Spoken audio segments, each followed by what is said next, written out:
এই পর্যায়ে আপনাদের সম্মুখে বক্তৃতা নিয়ে আসছেন পাত্র জামিয়ার এফসি বিভাগের ছাত্র ভাই মোহাম্মদ শাহাদাত হোসেন। ভাই মোহাম্মদ শাহাদাত হোসেন রেডি। আসসালামু আলাইকুম ওয়া রাহমাতুল্লাহি ওয়া বারাকাতুহু। نحمده ونصلي على رسوله الكريم أما بعد فأعوذ بالله من الشيطان الرجيم بسم الله الرحمن الرحيم يا أيها الذين آمنوا لا ترفعوا أصواتكم فوق صوت النبي ولا تجهروا له بالقول كجهر بعضكم لبعض أن تحبط أعمالكم وأنتم لا تشعرون قال رسول الله صلى الله عليه وسلم إنما بعثت معلما أو كما قال عليه الصلاة والسلام আলহামদুলিল্লাহ অধ্যক্ষরা জামিয়া আশরাফিয়া সোহাইলিয়া মাদ্রাসা কর্তৃক আয়োজিত সাপ্তাহিক বক্তৃতা সেমিনারের সম্মানিত সভাপতি সাহেব এবং জাতির মাতার মতো উলামায়ে কেরাম এবং আমার সামনে উপস্থিত রয়েছে ইসলাম প্রিয় দাওয়াতি জনতা, সকলকে জানাই আমার পক্ষ থেকে আন্তরিক মোবারক অভিনন্দন। আমরা সর্বপ্রথম সেই মহান রব্বুল আলামিনের দরবারে শুকরিয়া জ্ঞাপন করি যে মহান রব্বুল আলামিন আমাকে আপনাদেরকে দুনিয়ার সমস্ত ফিতনা ফাসাদ থেকে বাঁচাতে করে এই বক্তৃতা সেমিনারে আসার বসার কথা বলার শোনার তৌফিক দান করেছেন। সেই মহান রব্বুল আলামিনের দরবারে শুকরিয়া জ্ঞাপন করে সবাই আলহামদুলিল্লাহ। দুধ বর্ষিত সৃষ্টি শেষ করে বাঁকায় নামজাতে যাদের মদিনা মুহাম্মদ মুস্তাফা আহমদ মুস্তাফা তিনি সৃষ্টি আল্লাহ আসমান জমিন কিন্তু সৃষ্টি হতো না সেই মুহাম্মদ রব্বুল সাল্লাল্লাহু আলাইহি ওয়াসাল্লাম।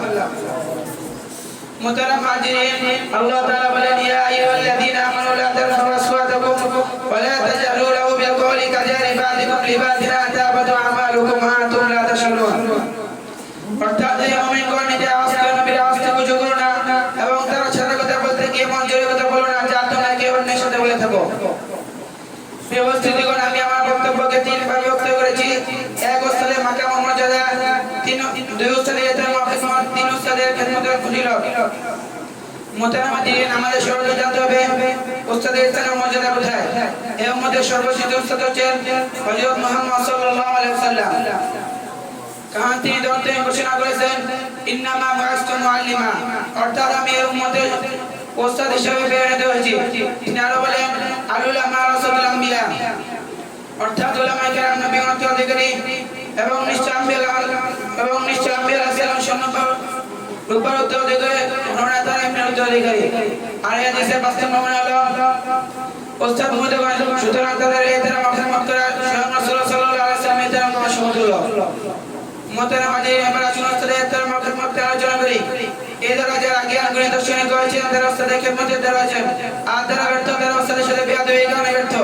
তাই যখন উস্তাদের পারেন একজন ছাত্রকে ইলমের শিক্ষা দিয়ে কোরআনের শিক্ষা দিয়ে মহান আল্লাহ তাআলা পর্যন্ত পৌঁছাইতে, তার প্রতিটি তলেমের প্রধান অন্যতম লক্ষ্য। তাই তো বুঝে গেছেন মুখে মুখে প্রসিদ্ধ আছে তোমার উত্তম বিরল সে ব্যক্তি যে তোমাকে ইলমের শিক্ষা দিয়েছেন। কারণ জন্মাতে পিতা সন্তানকে আসমান থেকে জমিনে নামিয়েছেন, উস্তাদ সন্তানকে ইলমের শিক্ষা দিয়ে কোরআনের শিক্ষা দিয়ে জমিন থেকে আসমানে উঠিয়েছেন। একদিন বাদশাহ জুলকারনাইনকে জিজ্ঞেস করা হলো আপনি উস্তাদকে তো ইজ্জত করেন কেন? তাও তিনি বলেন পিতামাতা আমাকে আসমান থেকে জমিনে নামিয়েছেন, উস্তাদ আমাকে জমিন থেকে আসমানে উঠিয়েছেন, তাই আমি উস্তাদকে ইজ্জত করি। আমাদের সকলকে উস্তাদের হক পরিপূর্ণভাবে আদায় করতে হবে এবং উস্তাদের খিদমত করতে হবে। এবার আসুন উস্তাদের খিদমতের ফজিলত। অপরিসীম যা বর্ণনা করে শেষ করা যাবে না।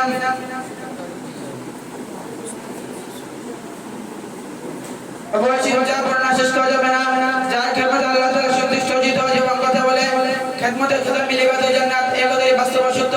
মহান আল্লাহ পাক রব্বুল আলামিন আমাদের সকলকে বুঝিয়ে আমল করার তৌফিক দান করুন। এবারে আমার সংক্ষিপ্ত বক্তব্য শেষ করলাম। আলহামদুলিল্লাহ রাব্বিল আলামিন। আসসালামু আলাইকুম। جزاكم الله في أحسن الجزاء.